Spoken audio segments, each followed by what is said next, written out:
ada. Kenapa nak kasih dia makanan lah? Abang nak kasih dia makanan. Kita tak boleh bagi sembarangan makan kat kuda ni, Dek. Abang nak kasih dia makanan.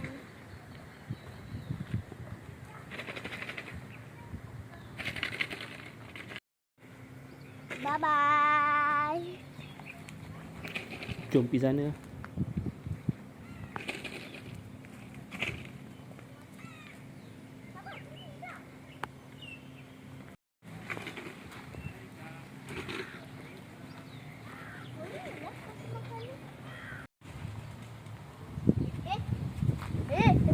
Dia tengok je kau punya susu, Dek.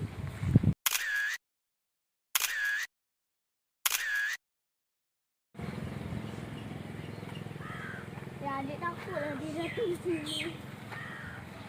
Oh, abang. Abang. Ya. Abang. Kalau kita dekatkan kuda, dia tak buat apa-apa.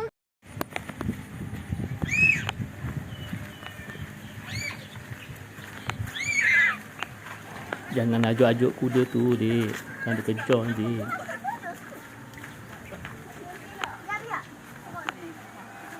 Ni, Ah, apa ni? Abang tu nak baca. Adik tak faham. Abang, ya. pergilah. Ke nak tunggang RM10. Abang. Nak bagi makan tu RM5. Nanti kita ajak ibu. Mudah juga. Nanti sini.